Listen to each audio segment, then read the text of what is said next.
Então, tá certo, gente. Hoje nós temos a aula glândula do timo nas crianças pós-termo. Doutora Cristina, eu tenho umas perguntas, mas eu passo a palavra. Quem tem assunto para o início da apostila? Tá, eu tenho verso a metade. Metade, Tá então, são os elementos fluidos vitais. Só ali. Que seria na segunda página. Ok. Não pós-termo. Você pode iniciar. Termo, não pós-termo, a termo. Eu falei pós-termo, é a termo. A minha primeira pergunta seria: princípio espiritual significa camada periférica? Deixa eu explicar a vocês o princípio espiritual. Ela tem fundamentos na camada periférica, porque no estado gestacional, o que acontece é que o espírito está fora do ventre da mãe. O que está dentro do ventre da mãe é uma das camadas principais que vai moldar todo o corpo, trabalhar todo o corpo. Então, o princípio espiritual, ele se divide em duas partes. A parte do espírito e a parte da mãe. São dois princípios espirituais. E aí, a mãe está alimentando o filho por esse princípio e pelo princípio vital, que é o dela. Nesse caso, as funções dessa criança vitais dependem da mãe, entendeu? Então, as funções energéticas dependem dos dois, tanto da mãe como também do espírito que está presente ali para reabastecer o corpo. No processo do aborto, então, o que é que acontece? Se corta o princípio vital. Isso quer dizer que esse corte do princípio vital, sendo provocado o aborto, não é só o espírito, naquele momento, que sofre as consequências perispirituais e vitais. A mãe também sofre, entendeu? Só que o princípio vital, ele morreu praticamente ali com o aborto, mas às vezes o espiritual vai continuar pelo processo obsessivo. Como nós falamos no domingo, esse espírito pode causar infecção uterina, pode causar esterectomia total, pode causar endometriose, porque ele está alimentando um princípio espiritual altamente perigoso, que é as toxinas de ódio. Não existe mais ali o princípio vital que foi eliminado no aborto, mas o espiritual ele é muito mais complexo. Então, por isso que existem casos que a mãe vai abortar e, naquele momento, o que é que acontece? Ele extingue o princípio vital da mãe, vampirizando completamente, e na hora desse aborto acontece uma hemorragia com um ataque cardíaco e vai os dois. Então, nesse caso aí, a gente considera uma lei de causa e efeito, viu? Porque tem uma pergunta do Mário bem assim, que ele fala, a resposta que a senhora acabou de dar, eu acredito que é dentro dessa pergunta dele. Ele fala assim: se a mãe aborta porque a criança tem uma malformação, essa deformação perispiritual não vem eliminada porque continua no extrato perispiritual da criança? E são essas moléculas perispirituais que causarão danos abdominal, uterino e intestinal na mãe? Sim, uma parte dele pode permanecer se ele alimentar o princípio espiritual, pode permanecer, e essa parte pode trazer danos incalculáveis. Nós tivemos um caso aqui de 15 anos atrás, que essa mulher sentia dores uterinas ao ponto de se internar, e ela não falou que tinha cometido aborto. Ela ficou calada, a gente teve que fazer todo um levantamento para chegar para ela e perguntar se ela tinha feito um aborto ou não. Eu fiz um aborto. Eu fiz um aborto faz 4 anos e descobrimos que, através desse aborto, ficou o princípio espiritual sendo alimentado por esse espírito à distância. E quando ele se aproximava dela, ela sentia toda a sensação de gestação e sentia cólicas e contração uterina. Então, foi a partir daí que nós tivemos que evocar esse espírito para cortar o princípio espiritual para ela voltar à normalidade. E nesse caso é só com a invocação, doutoressa? Já não tem um outro método. Já o senso que você precisa fazer sempre invocação do espírito, né? Ou não? Porque, nesse caso, é necessário que um médium receba esse espírito para que ele fique preso ao campo magnético do médium e perca essa força energética sobre a sua vítima, que é a sua mãe. Então, quando ele perde essa força energética, o que é que acontece? Dificilmente ele volta mais uma vez a ativar, porque tudo que é dele, que está na parte uterina da mãe, passa para ele agora. Então, esse vínculo se quebra através da comunicação espiritual. Então, aí a gente vê o resultado quando a gente faz isso. Mas, quando ele está ali, sempre ele alimenta o princípio espiritual dele, onde não existe mais o fluido vital. Por isso que os médicos não descobriam, e dizia para ela que as dores eram psicológicas, porque nas ultrassom, nas endovaginais, você não achava nada, mas a dor existia, o estado hemorrágico existia, e não existia cólito, não existia nenhum caso que a gente pode dizer assim, olha, isso é um mioma, e de repente a gente descobriu que ele provocava elasticidade no útero dela, onde provocava hemorragia. Foi a partir daí da comunicação que ela veio a ter mais paz e sossego e melhorou da hemorragia. Ok, muito obrigada. O Mário, ele tem uma dúvida. Eu posso fazer a pergunta, Mário? Sim. Pode ser. Ele fala assim, posso entender que no momento do aborto, o espírito rejeitado queira vampirizar o útero da mãe, causando uma perigosa hemorragia. Mas como pode acontecer esse dano quando o feto ele já não é mais presente no útero com o seu perispírito? Ou com o fluido magnético, ou com o fluido orgânico? Essa é a pergunta dele. O plexo genésico de uma gestante, ele tem uma atividade energética muito ativa no estado gestacional. O plexo energético dela agora está sendo alimentado pelo circuito vital do espírito. O que acontece, nesse ponto de vista aí, é que ele começa a vampirar energias. Ele não começa a jogar essas energias. Ele está vampirizando, na realidade, o que é dele, o que pertence a ele. Mas o que é dela também vem. E muitas delas, na realidade, elas têm complicações sérias. Esse fluido que está ali, acreditamos da morte dele ser prematura, seja eletromagnetismo negativo, pelo ódio que ele está sentindo. Então, eletromagnetismo negativo no plexo genésico é danos irreparáveis. Às vezes, essa mãe ela vai ter bloqueio de trompa. Às vezes, essa mãe ela vai ter hemorragia pelo resto da vida. E muitos que foram abortados, ele não pretende, às vezes, matar, ele pretende castigar. Então, o que acontece? Essa troca de energia aí, ela é mais por motivo do ódio que ele está sentindo dela. Então, se é ódio, não é ectoplasma. Se é ódio, não é fluido magnético. Se é ódio, é pior ainda, é eletromagnetismo negativo. Negativo. Ok. Então, então eu tenho que explicar para ele, não tem nada a ver com fluido magnético ou fluido orgânico, porque o feto, o espírito, ele possui só o perispírito e suas energias.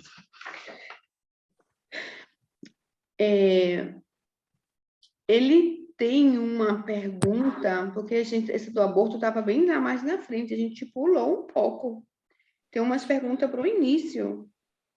Se alguém... Não, eu faço a dele.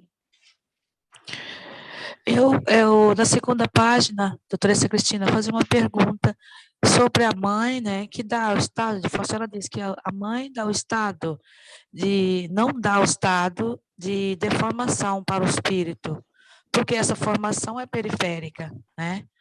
E a união molecular já existia no plano reencarnatório, e que muitas vezes essa mãe leva a culpa que não tem. Agora, a pergunta é, se uma mulher está grávida de poucas semanas e não sabe de estar, né? Porque, por qualquer motivo, perde essa criança, por um susto, por um peso.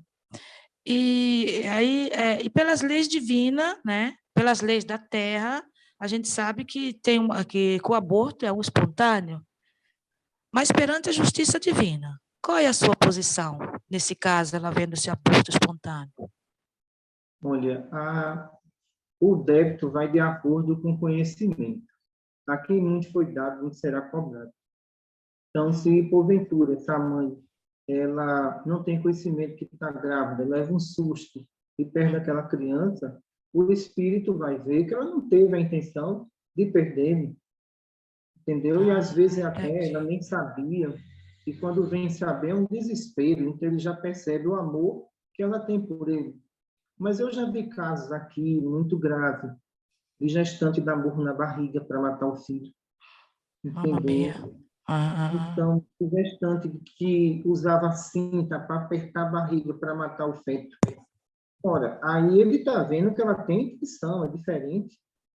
E se por acaso ela perdeu aquela criança, o sentido é outro, o sentido é de ódio, de perseguição, porque ela teve a intenção. Atualmente, o que eu estou mais percebendo nessa sala aqui, são muitas mães querendo filhos masculinos. E a maioria estão ficando frustrada, porque a maioria de 10 mulheres que eu cuido aqui, 1 vai ser menino, 9 vai ser menina. Veja só. Então, o que é que está acontecendo aí? A natureza, ela é sábia. A natureza, ela é sábia. Ela se prepara para uma transição. Se prepara para uma transição, tem que existir mais mulheres do que homens, pessoal. Não pode existir mais homem do que mulher. Porque a mulher é dona da criação. E muitas chegam aqui chorando com a ultrassom, falando, eu pensei que era um menino. Diz, olha, eu penso que tem que vir com saúde, que é sua filha e que você tem que aceitar. Eu não estou aqui para dizer que o sexo é masculino para satisfazer seu ego. Isso está errado.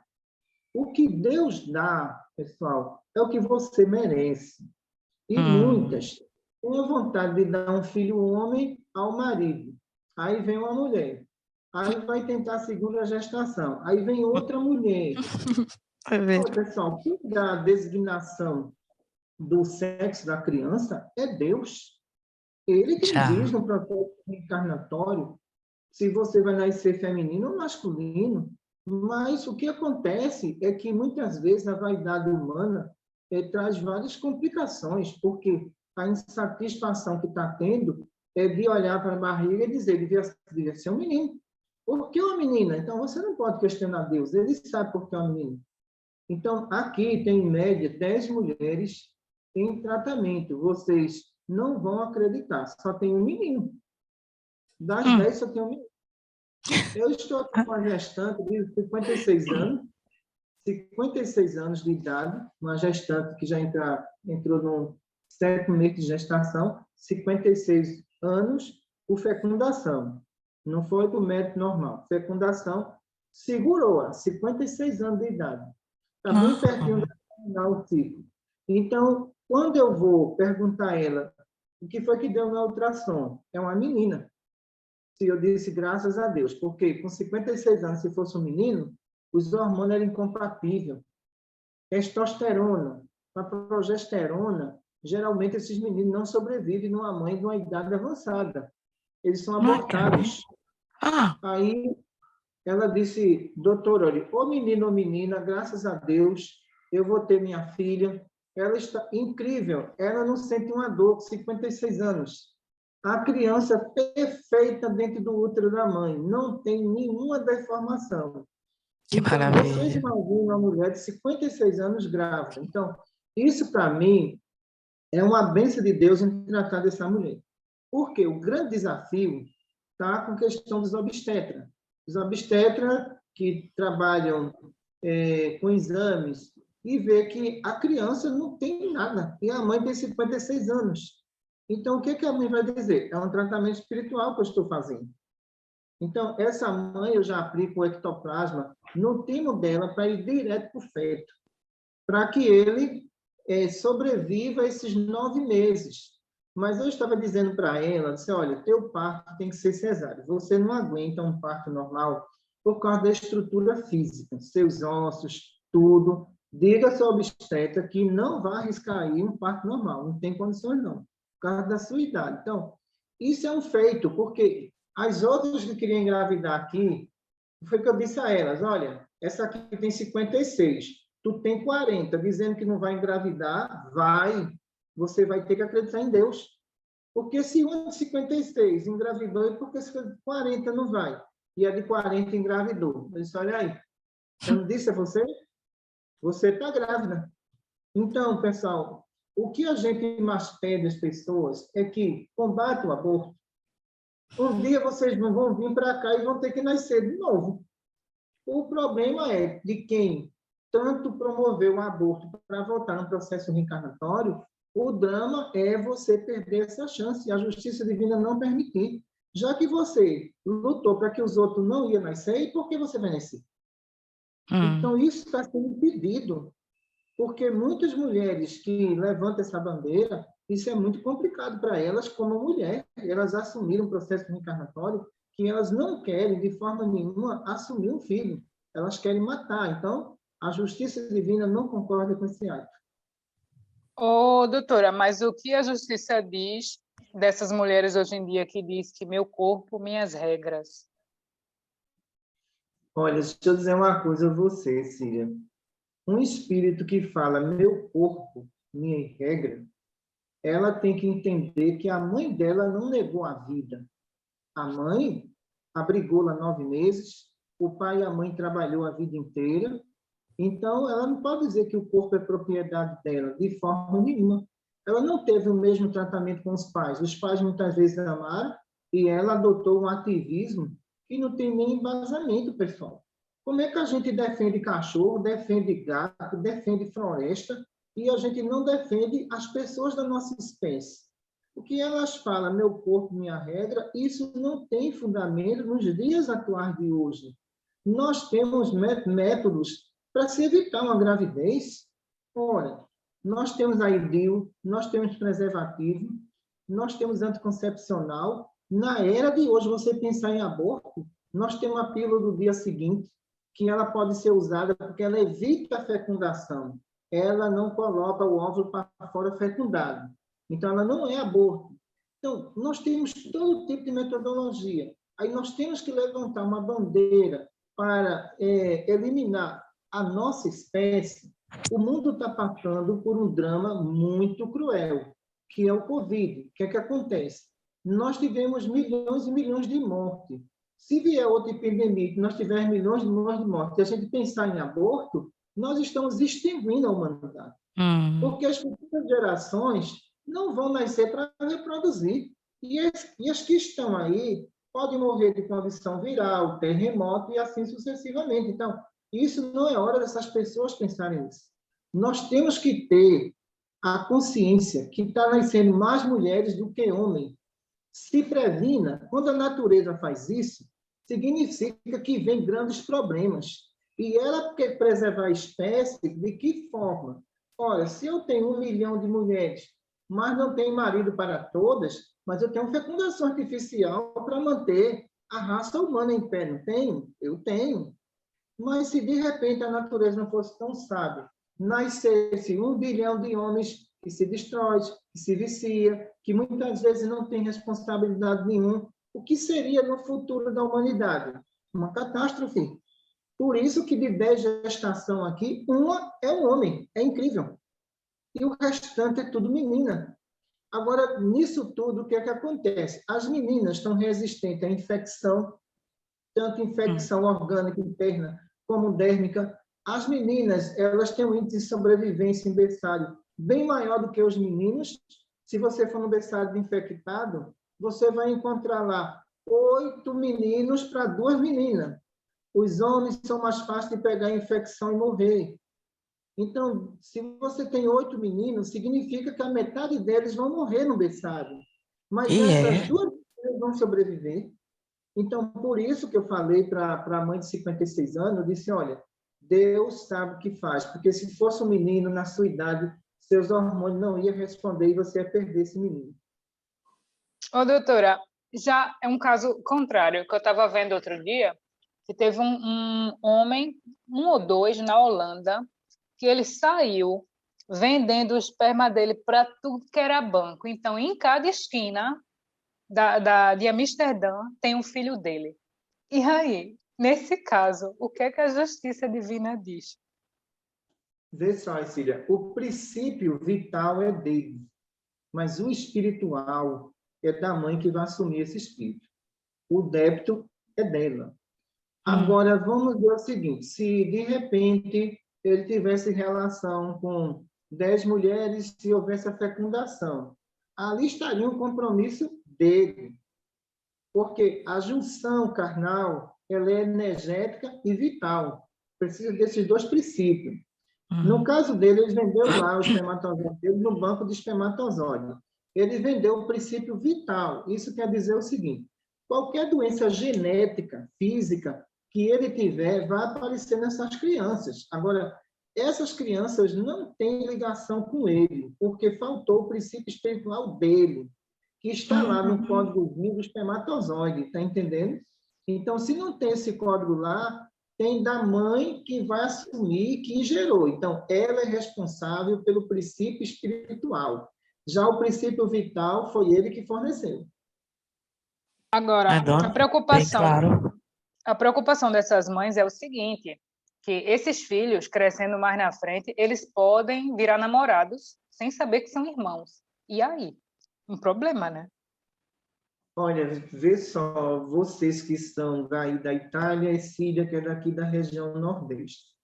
Se a gente voltar em 1950, aqui na região Nordeste, nós tivemos um grave problema na parte genética. Por quê? Veja só, cidadezinha pequena, as pessoas tinham 14 filhos, não é isso? 14 filhos era a média daqui, da região Nordeste. Aqui no Nordeste, tem tanta gente casada com irmã e não sabe. Misericórdia. Tem muita gente casada com irmã e não sabe. E o pior não é isso, é as doenças genéticas que tem no Nordeste. São inúmeras doenças genéticas.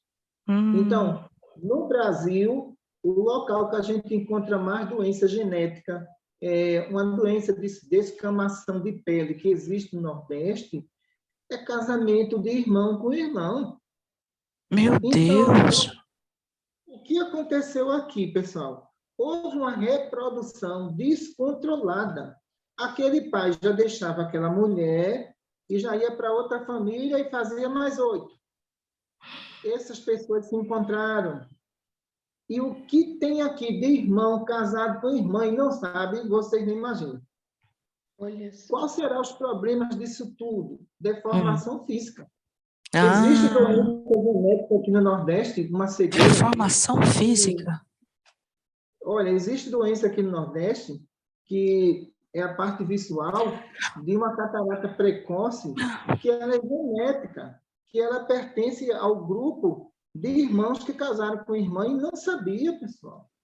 Então, esse pessoal ia para os forró do Nordeste, se encontrava por lá, tinham relação sexual, e o que era que acontecia? Era a irmã dele que o pai deixou já em outra cidade, se encontraram os dois. Então, claro que nós temos problemas graves de situação genética aqui no Nordeste. Um caso como esse, veja só, o que era para os governantes fazer nessa região? Exame de DNA, não se faz. Vai casar, é obrigatório o exame de DNA. Eu digo uma coisa a você, muitos casamentos não iriam acontecer, não. Porque a condição genética ia dizer, irmãos, não pode.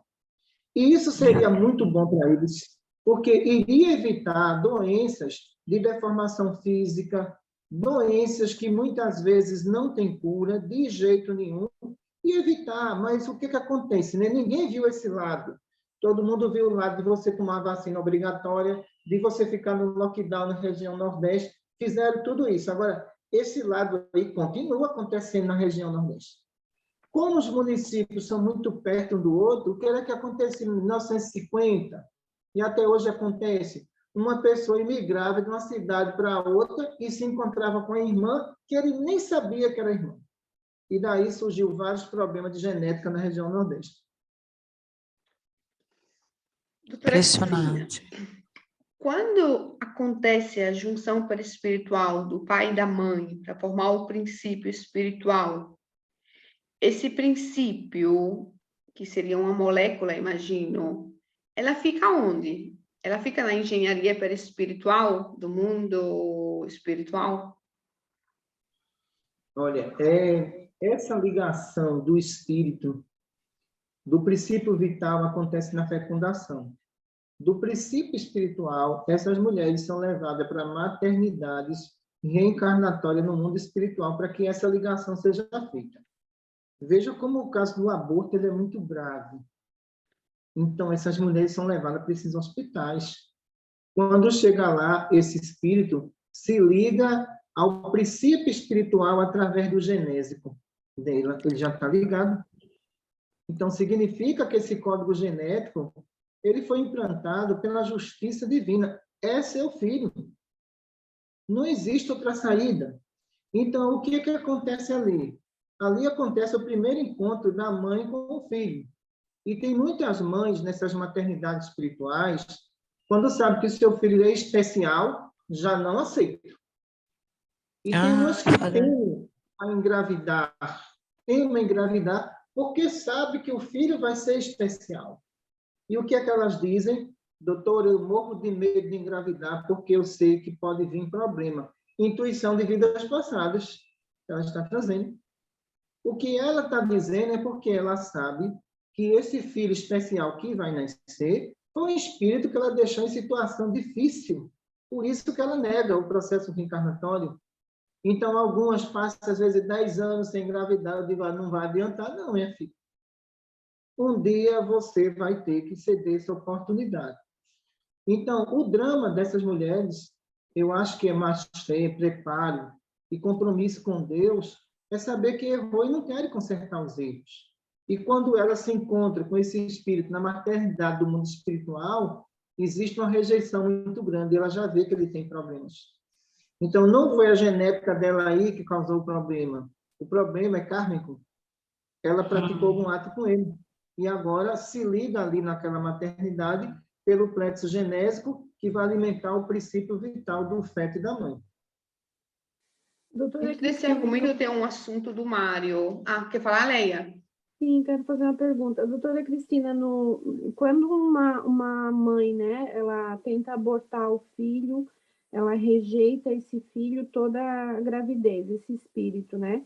Mas mesmo assim essa criança nasce. No decorrer da vida, esse espírito, ele pode se rebelar, pode ter problema de relacionamento com a mãe. Como funciona isso? Olha, Léa, eu vou responder na prática do que eu vi. Eu vi uma mãe que tinha um filho já com 18 anos de idade e que ela tentou abortá-lo, mas não conseguiu. E ela disse, doutora, eu faço tudo por ele. Eu amo ele. Eu digo, mas ele não lhe ama. Como é que a senhora sabe? Você tentou abortar, não foi? Ela disse, foi. Fica difícil. Ele trouxe na lembrança todas as tentativas de aborto. E ela dizia, doutora, por mais que eu tente agradá-lo, ele se afasta de mim. O amor dele é com o pai dele, comigo não é não. E ele disse na minha cara, eu não gosto de você. Você é minha mãe, mas eu não gosto de você. Eu não tenho sentimento por você. Então, pessoal, tudo que se faz vira arquivo. E esse arquivo de rejeição, de tentativa de aborto que ela praticou, ele trouxe na memória, com 18 anos, ele não conseguia esquecer de nenhuma forma.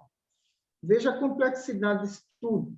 Eu vi outro aqui nessa sala periférica, aproximadamente 37 anos de idade, e ela chegou para mim e disse, eu estou grávida, mas eu não amo essa criança.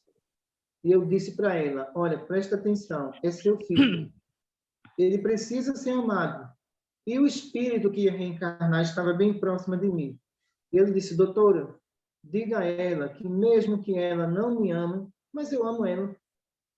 Eu disse, olha, ele está mandando um recado para você. Disse que lhe ama.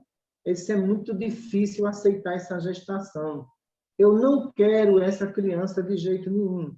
Eu disse, olha, você está chegando aqui já com 6 meses, muito avançada a sua gestação. Então, a gente tem 3 meses pela frente para trabalhar isso. E depois dessa conversa, o que aconteceu? Ela sonhou com o espírito, frente a frente com ele. E ele olhou para ela e disse assim, eu só preciso que você me ame. Você pode fazer isso por mim? Ele já tinha um certo grau de elevação. Ele não era um espírito qualquer. Ele tinha elevação. E ela disse, doutora, num sonho eu chorei muito, e ele olhando para mim. E eu respondi para ele, eu vou mudar, eu prometo a você. E depois que ela contou esse sonho, ela disse a mim, doutora, eu aceito meu filho agora. Então, isso causou um alívio nesse espírito. Eu disse a ela, olha, você ia matar um espírito que tem evolução, que vai lhe ajudar muito nessa existência, que tem muito amor a você, muito respeito, e é uma criança do sexo masculino muito equilibrado. Veja a loucura que você ia fazer com ele. Você ia tirar ele com 6 meses, já bastante avançado. Ela disse, a partir de agora, eu vou amar meu filho. Então, ela teve esse bebê, hoje cuida dele muito bem. Então, às vezes se pensa em aborto no momento do desespero, da aflição total. Então, são casos e mais casos, Léa, que eu vejo aqui dessas criaturas, mas quando o espírito tem evolução é outra coisa. Ele passa a entender que a mãe não tem, mas ele tem, e às vezes, quando ele é abortado, ele perdoa. E mais uma pergunta, doutor. Eu vi o doutor Ricardo falar na aula de domingo a respeito do ectoplasma, que ele retira, se aproxima do campo magnético e preleva o ectoplasma. Daí uma dúvida já desde o início do estudo que eu tenho. Qual é a distância para prelevar esse ectoplasma? Ou só chegar perto do campo magnético? Ou essa seringa tem que ser próxima na parte do fígado? Como que funciona? Isso é o tratamento que o doutor Ricardo falou, foi? Foi na aula de domingo que ele falou. Para De tirar do médio. aproximar a seringa perto do campo magnético. Porque eu tenho uma dúvida. Se um médico espiritual vai prelevar o ectoplasma, é no fígado, é no braço? Como que funciona isso? Sente, veja só. Quando a gente vai... Me dá uma seringa ali, por favor. Deixa eu pegar a seringa ali para lhe mostrar.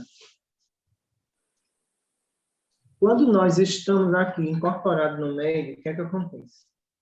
Se eu pensar em ectoplasma, o fígado vai jogar aqui no campo magnético do médio que eu quero. Não vai sair daqui. Se eu pego essa seringa aqui, ó, eu pensei em ectoplasma, então, verde prateado. Se a pessoa tiver com um problema no fígado, eu aplico diretamente no fígado da pessoa. Porque o ectoplasma que eu estou aplicando vai estimular o fígado dele a uma recomposição. E ele vai se livrar do transplante de fígado. Certo? Então, no caso que ele falou ali, quando há uma sucção de ectoplasma da mãe, provocado pelo espírito que foi abortado, provavelmente ela vai morrer de anemia. Porque ele vai atuar em 2 órgãos, o baço e o fígado. Então, essa mãe, ela vai ter uma anemia muito estranha, que vai ser levada a uma leucemia até a morte. Para acontecer isso, aconteceu um acoplamento gestacional. O acoplamento gestacional acontece quando a mãe perde todas as forças vitais e ele praticamente encosta muito próximo do pulmão dela. Ele já comprimiu o campo magnético. Então, agora ele está roubando todo o princípio vital que vai levar aquela mãe à morte. Meu Deus. Entendi. Obrigada. Mário, ele pergunta à doutora Cristina, sempre lá ainda no início, sobre a fecundação. Que essa fecundação natural, né, antes da fecundação natural, essas moléculas superespirituais do pai e da mãe já se uniram para formar o princípio. Ele quer saber se essa fecundação espiritual acontece segundos antes da formação, da fecundação do óvulo ou dias antes? Quando é que acontece essa fecundação? perispiritual? Certo. A fecundação do óvulo acontece primeiro. A perispiritual acontece depois no mundo espiritual, que é o fluido eletromagnético positivo que vai ser jogado ali. Para a gente simplificar, para não ficar tão científico, o que é que acontece? O óvulo, ele tem a força de atração. Não é o espermatozoide. É o óvulo que está atraindo ele para o espermatozoide. Essa força de atração dali, ela é atraída por dois princípios ali, o eletromagnetismo do plexo genésico e o ectoplasma que envolve esse óvulo que está ali. Ó. Então, aí nós chamamos aí dessa junção. Mas o homem não é autor da vida. Eu provo que ele não é. Autor da vida é a mulher. Se ela não ovular e engravida, impossível. Tem nem como. Só que a ciência foi muito machista. A ciência e seus cientistas colocaram a mulher em segundo plano. Uma mulher pode gerar um filho sem um homem? Pode. Fecundação artificial. Não pode? Então, o princípio da vida está onde? Está no espermatozoide? Tá? Não, pessoal. O princípio da vida está no óvulo. O óvulo, com a força de atração magnética positiva, é que atrai o espermatozoide e deixa e permite que ele perfure e entre para formar a vida. Se essa mulher não tem ovulação, é impossível. Eu já vi pessoas aqui que chegou com contaminação genética que só produzia um óvulo por mês. É impossível, você não vai engravidar. Você produz um por mês, mas por que eu não vou engravidar? Você tem contaminação grave no plexo genésico. Essa contaminação é de eletronegativo. Se era de eletronegativo, a fertilidade dela era 0. E depois ela me confirmou, doutora, olha, meu ginecologista já disse isso em exame, que eu produzo um óvulo só e que é impossível engravidar. Eu sabia pelo exame que eu fiz aqui. Então, o que acontece? Quando esse espermatozoide ele cai no colo uterino, quem atrai ele, pessoal, é a força de atração do óvulo. Sem ele, não vai. E essa força de atração do óvulo vai procurar o espermatozoide que tem a mesma junção positiva. Por isso que 1 bilhão de espermatozoides são eliminados e só um tem essa força de chegar até o óvulo. Então, não são os homens autores da vida, são as mulheres. Então, eu não entendi uma coisa, doutoressa. Se, por exemplo, pessoas muito no hospital me diziam, não, que a mulher não ficava grávida porque o espermatozoide do homem era muito lento. Então, agora eu não estou entendendo. Se, por exemplo, o espermatozoide é lento... Oi? O microfone, faz assim um pouquinho. O microfone. Não está ouvindo? Ah, sim. A senhora entendeu? Obrigada. A senhora entendeu que quando o médico dizem, não, que o espermatozoide, o homem tem um espermatozoide muito lento, e quando chega no momento da fecundação, ele morre, não faz tempo a chegar no útero. Então, eu fiquei com essa dúvida, se é o óvulo que tem essa atração. Então, nesse caso, o óvulo não pode mais... não sei o que acontece com o espermatozoide sendo muito lento. Não vai chegar nunca, não. Vai chegar e morre?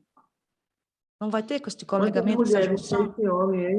Quantas mulheres tem esse homem? Eu preciso saber.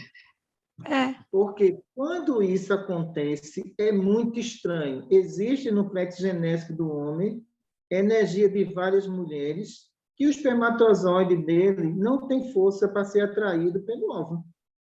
Porque ele não tem uma energia definida. Existe ali fulana de tal, beltrana e ciclana. São 3 energias numa só. Não existe a energia da esposa dele. Se eu falar isso aqui, vai ter divórcio.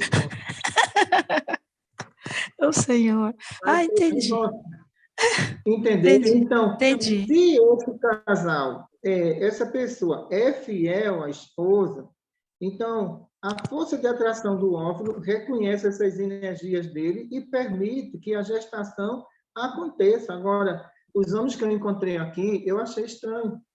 O genético deles tinha mais de 3 energias que não era da mulher, ia dar divórcio, eu fiquei calada. Mas não era. Elas disseram, doutora, olha, que o exame dele deu espermatozoide preguiçoso. Não existe espermatozoide preguiçoso, existe homem que está traindo mulher. O problema é esse. Tem nada de preguiçoso. Então, as energias que eu vi ali, elas provocavam ali uma retenção do espermatozoide. Era como se o óvulo chamasse e as energias que estavam ali puxavam ele, segurava. Entendi. Entendendo? Porque Entendi. essas energias não pertenciam a ela, pertenciam a outras, não era dela.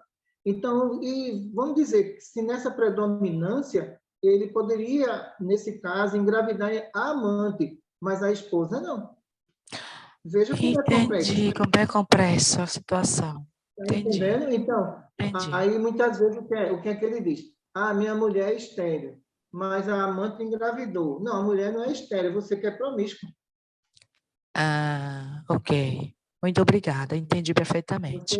Vocês vão ficar muito sabidas com esse estudo, viu? É verdade, doutora. Aguarda tanto daquelas respostas, muito interessante. Oh, doutora, e quando acontece que o casal já aceitou e já vai querer a gravidez e simplesmente a criança não vem? Acontece qualquer coisa, mas nunca dá certo. Olha, veja só, as coisas só acontecem, Cília, no tempo. Então, eu tenho pessoas aqui que tiveram o primeiro filho e 10 anos depois veio o segundo filho, mas nesse período não conseguiu engravidar de jeito nenhum. Por que acontece isso? A justiça divina, às vezes, precisa de um tempo para preparar aquele espírito. E muitas vezes a rebeldia dele pode ocasionar na sua vida uma verdadeira tragédia, está entendendo? Esse tempo que eles precisam é o tempo da reeducação, de tudo isso mais. Então, a mãe já está preparada, o pai já está preparado, mas o espírito não está preparado para isso. E depois de 10 anos, ele vem. Eu tenho um caso de uma gestante que passou-se 22 anos para vir o terceiro filho. E veio uma menina, olha só, 22 anos. Então, esse espírito se preparou 22 anos para reencarnar. Então, não perca a esperança, não. Vai chegar a tua hora. Ale. Olha, a resposta foi meio para mim, viu? Mas né? Foi mesmo. Oi, só espero que não chegue daqui a 22 anos, que eu já não vou querer mais. Aí quem não quer mais sou eu. Olha, não, vai chegar. Doutora Cristina, uma minha dúvida. Então, o que eu entendi, que quando eu tinha 28 anos, eu, meu marido e meu filho, a gente se encontrou no mundo espiritual antes da gestação para essa molécula espiritual, para esse princípio espiritual. Ok, fiquei grávida, o filho nasceu. Ele tinha um espírito. Mas e se eu tivesse sofrido um abuso sexual? Eu fico grávida e eu afronto essa gravidez. Então, em teoria, quando essa criança nascer, ela teria que morrer, porque não tem um espírito, a essência espiritual, porque não teve esse encontro antes no mundo espiritual das 3. Sim, boa colocação sua. Veja só. No caso hoje de estupro, a gente sabe que existe a pílula do dia seguinte, que isso para mim é um avanço, justamente porque a mulher sofre muito com essa questão de ter que abortar uma criança de uma pessoa que ela foi violentada. E outra coisa também, né, de ter que criar essa criança sabendo o ato que essa pessoa praticou. Então, as coisas hoje evoluíram até o ponto da gente perceber o seguinte, que muitas mulheres aqui no Brasil que sofreram estupro, ela tomaram a pílula agora e evitou a fecundação, que o estado de fecundação pode acontecer depois de 72 horas. Não acontece na hora. Depois de 72 horas é que pode o óvulo ser fecundado, pessoal. Por isso que a pílula se chama do dia seguinte. Você toma logo ela. Agora eu entendi a pílula do dia seguinte. 24 horas. Então, ela não se torna uma pílula que está abortando o espírito. Não houve a fecundação, não houve a ligação do princípio vital. Mas vamos pelo lado agora biológico. Aquela mulher estava no período fértil e, de repente, aconteceu um estupro com ela. Então, o que mais prevaleceu aí foi o princípio vital dela, não foi essa união. Então, esse princípio vital que está ali ativo, ele vai ser alimentado pelo princípio espiritual da mãe, já que aquele pai, para a justiça divina, ele é um criminoso. Foi um crime que ele praticou. Agora, veja só, a questão do aborto, nesse sentido do estupro, hoje em dia, isso pode ser evitado, de qualquer forma. Pode ser evitado, pessoal. Agora, se essa mãe também for uma mãe que tem evolução, tem a coragem, se ela criar esse filho, mérito para ela. Ela deu um passo na evolução. Mas o outro não vai deixar de ser criminoso, não. Ele é criminoso. Ele cometeu um delito gravíssimo, que foi uma violação de sentimento. A outra pessoa não quis. Ela foi obrigada por uma arma. Então, ele responde por isso. Agora, nós temos que entender também a lei biológica, principalmente o estado de fertilidade dessas mulheres quando é acometida por isso. Antes era aquela agonia, o que fazer? Então, isso é até para a justiça, se é ter aborto ou não aqui no Brasil. Mas hoje está sendo resolvido pela pílula do dia seguinte, viu? Ô, doutora, mas pode perguntar, depois eu pergunto. Então, essa gravidez, esse princípio espiritual, é isso que eu não consigo entender. Então, primeiro aconteceu a gravidez para depois acontecer o princípio espiritual. Uma vez que a mãe eu aceitei. Primeiro aconteceu a gravidez pelas funções vitais, orgânicas, né? Fertilidade, funções vitais orgânicas. Depois vem o princípio espiritual da mãe, que vai alimentar esse princípio. Agora, nessa relação sexual, nós temos que entender, mesmo ela sendo forçada, energeticamente, ele deixou no plexo genésico da mãe as suas energias. E são energias iguais. Complicado. Ô, doutora, mas quando acontece isso com a mulher, de repente, não é porque ela teve alguma dívida passada, não? De repente, ela era um homem que estuprava mulheres? Ou não? Olha, Cília, eu não vejo muitas vezes por esse lado, não. Porque planeta de expiação e prova, você está sujeito a tudo. Mas aquele ato para a justiça divina é um crime. Você pode pagar essa dívida de outra maneira. Tem muitos homens que cometeram estupro, pedofilia em vidas passadas, que já na idade de 20 anos vai ter câncer de próstata e vai ter que responder por isso aí, para impedir que ele faça. Isso aí é uma expiação e prova. Mas veja só, como é que a gente vai pagar essa dívida cometendo outra infração? Essa dívida nunca vai ser paga, porque sempre alguém vai querer fazer isso, justificando isso. Não, tem espírito que ele reconhece que o mundo espiritual, eu estuprei, eu sei que meu plexo genésico vai ter um câncer muito cedo, então eu tenho que responder por isso. Mas ninguém vai colocar uma mulher e uma criança o motivo de estupro dentro de uma lei de ação e reação. A justiça divina não permite isso. Isso é uma violação total do direito de liberdade de sentimento de uma mulher. Certo. Inclusive, eu concordo com essa máxima, porque uma vez eu deixei de ir num centro espírita, porque as palestras que se davam ali era justamente o contrário disso, dando exemplos de mulheres que foram estupradas, que tinham que assumir a criança, porque foi feito com ato de amor, não dela, mas da pessoa que estuprou. Eu fiquei horrorizada. Eu saí desse centro, eu disse, esse lugar não presta. Eu disse, eu não venho mais aqui.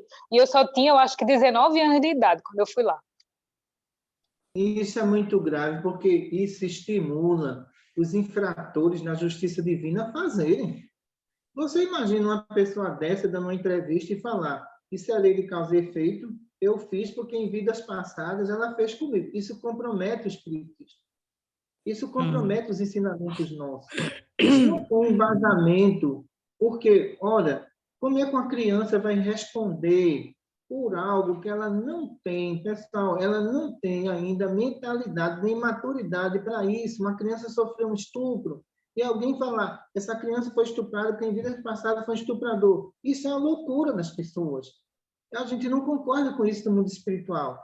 Aquela criança foi vítima porque ela não sabia se defender, era uma criança. Como é que Deus vai submeter uma criança a uma prova tão terrível dentro de uma expiação em prova? Isso está errado, pessoal. Isso é injustificável o movimento espírita falar um negócio desse.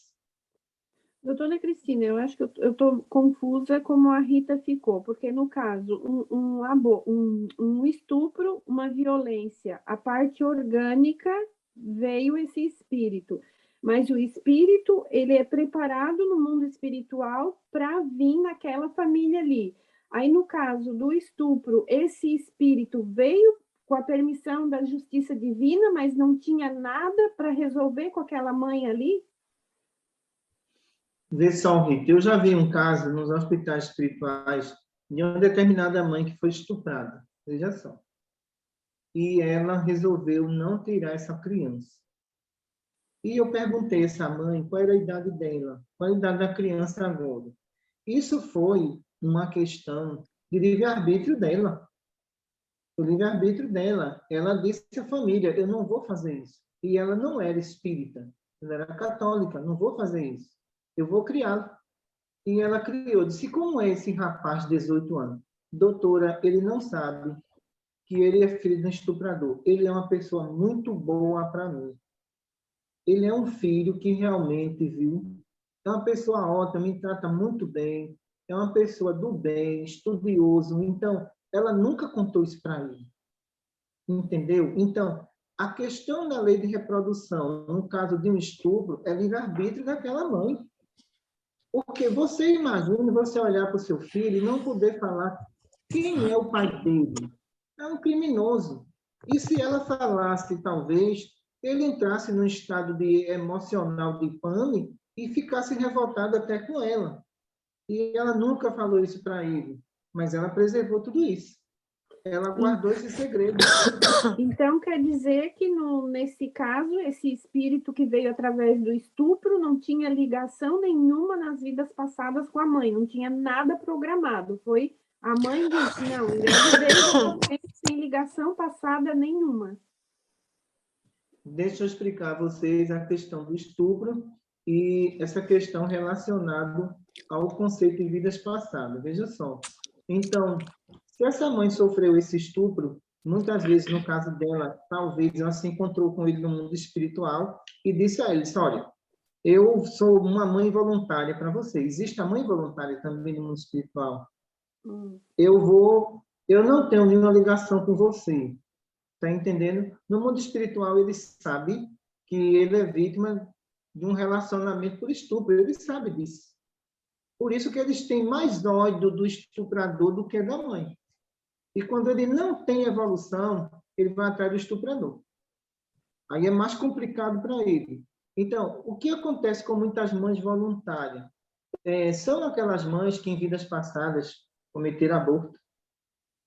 E agora, nessa existência, elas se candidatam a mães voluntárias. Olha, eu quero ser mãe voluntária. O espírito que estiver precisando de ajuda, eu quero abrigar no meu ventre. Entendeu? Eu já respondi as provas de aborto por muitos que eu matei, mas eu quero ser mãe voluntária. É uma candidata. E quando acontece um fato como esse, ela se apresenta. E a espiritualidade superior pergunta, você está preparado? Estou. Eu aceito ele, eu não tenho ligação nenhuma, mas eu aceito.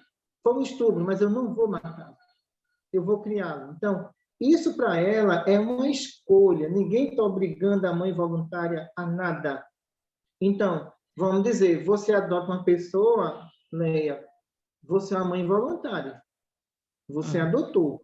Se ele não reconhecer, problema dele. O débito é todo em cima dele. Entendeu? Então, vamos dizer, você fecundou lá um óvulo, tal, essa criança não tem pai. O espermatozoide foi lá no banco de espermatozoide. Você é uma mãe voluntária. Você está trazendo esses espíritos.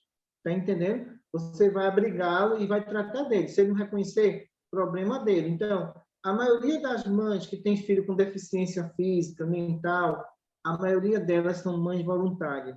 A minoria foi expiação e prova. Entendi. Obrigada.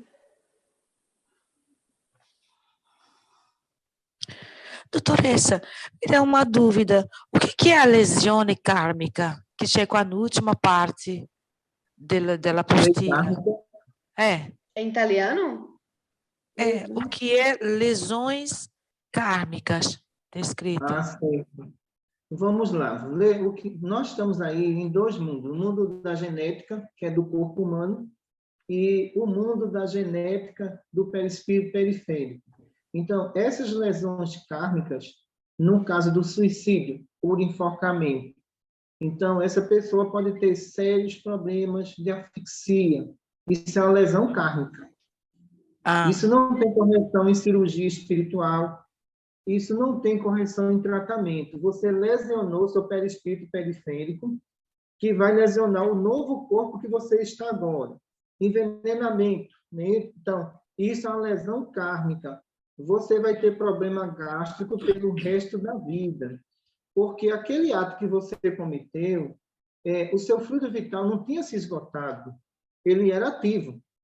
E na medida em que você tirou a sua vida, aquela lesão arquivou na memória, que não era aquela morte que você ia ter. Então, isso quer dizer o seguinte, que a morte de vocês já existe dentro de vocês.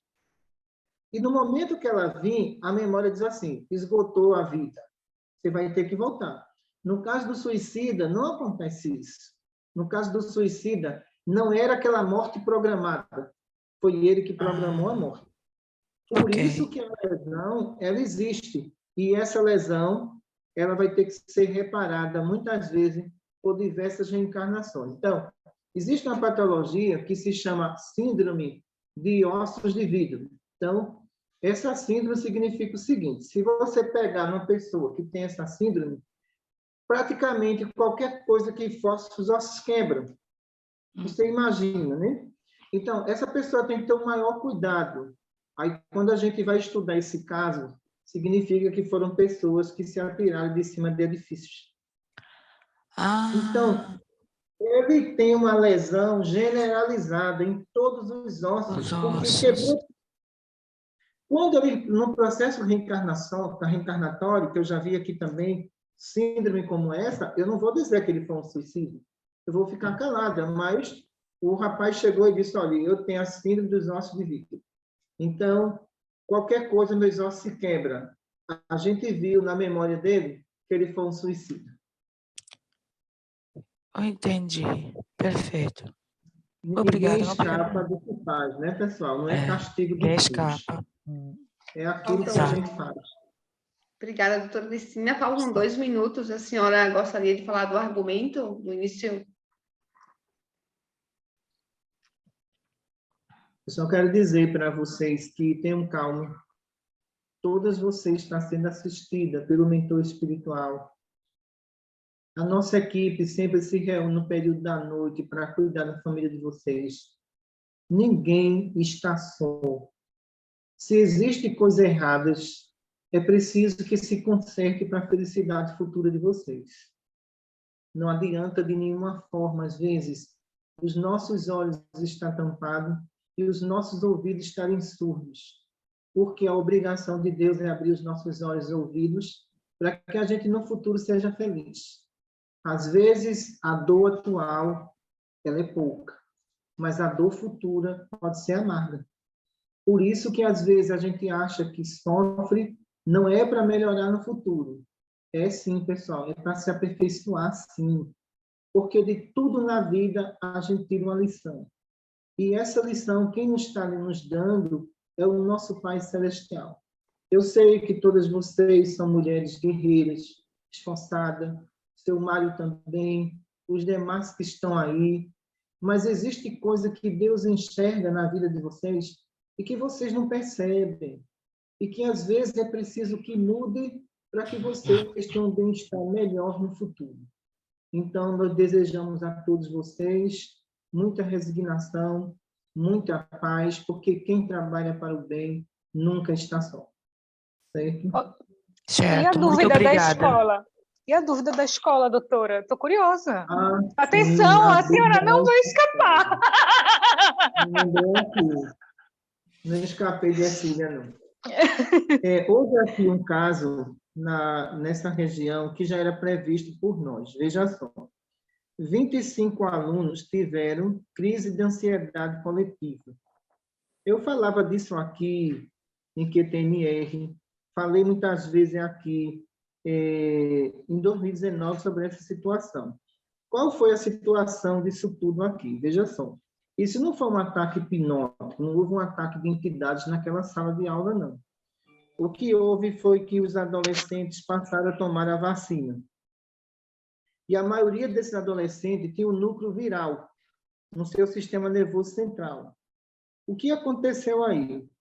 Quando os anticorpos da vacina foi combater o vírus e está combatendo o vírus, o núcleo viral ataca o sistema nervoso central. Quando ataca o sistema nervoso central, você tem arritmia, você tem crise de ansiedade, você tem depressão, e o que houve ali, no caso deles, foi uma crise emocional coletiva, provocada pelo núcleo viral, que existe aí no Covid. Então, houve socorros, ambulância, e até agora ninguém soube se explicar, certo? Então, o que a gente alertava aqui para a vacinação em adolescente? Adolescente e criança, o núcleo viral energético, ele se alojava e ficava incubado. Mas depois ele saía e não provocava danos nenhum. A partir do momento que a gente quis imunizar eles, o núcleo viral se sentiu ameaçado. A pior situação é você ameaçar um vírus. Ele reage. E essas crises, em 2019, eu já presenciava aqui nos atendimentos de Covid que eu fazia. E eu já estava estudando essas reações. Então, alguns teve síndrome do pânico, outros teve reação de depressão. Então, quando todos esses alunos estavam na sala de aula, o que foi que aconteceu? Um teve uma crise de ansiedade, o núcleo viral radiou todos que estavam lá com a sua famíliazinha no organismo de todos eles, e eles tiveram calafrio, tremores, desmaio. Os 25 que estavam na sala foram atingidos. As outras salas não foram atingidas, mas vamos dizer, se esses 25 tivessem no meio de 100, você ia ter uma crise de ansiedade coletiva de 100 pessoas. Isso não está longe de acontecer aqui no Brasil, porque o carnaval foi liberado e a gente vai ver situações como essa. Porque, principalmente no adolescente, que o vírus não causava danos nenhum. E, de repente, a vacina vetou essa entrada do núcleo viral e a sua multiplicação, e, a partir daí, ele se alojou aonde? No sistema nervoso central dos adolescentes e crianças. Existe relato aqui de escolas que 5 crianças passou mal ao mesmo tempo. Então, significa o quê? O núcleo viral começou a atacar essas crianças. O pior disso é que essas pessoas vão tomar remédio controlado pelo resto da vida. Por que nós, que estamos aqui junto com vocês orientando, vocês não vão passar por isso? Porque o eletrodo elimina a capacidade do núcleo viral e elimina ele. Não é o caso das outras pessoas que não têm conhecimento do eletrodo. Então, acreditamos que a partir de sexta-feira, sábado e domingo, que o carnaval vai acontecer aqui, a situação não vai ser boa, não, ela vai piorar. Viu, pessoal? Ô, doutora, e é por causa de vocês que eu não peguei Covid e meu marido pegou? É porque eu participo dos estudos, é isso? Deixa eu explicar. Veja só, é bom colocar um eletrodozinho no baço dele, viu? O pessoal que estava usando eletrodo, se teve a forma do Covid mais grave, o eletrodo, o café com pimenta, a canelinha em pó, salvou muita vida.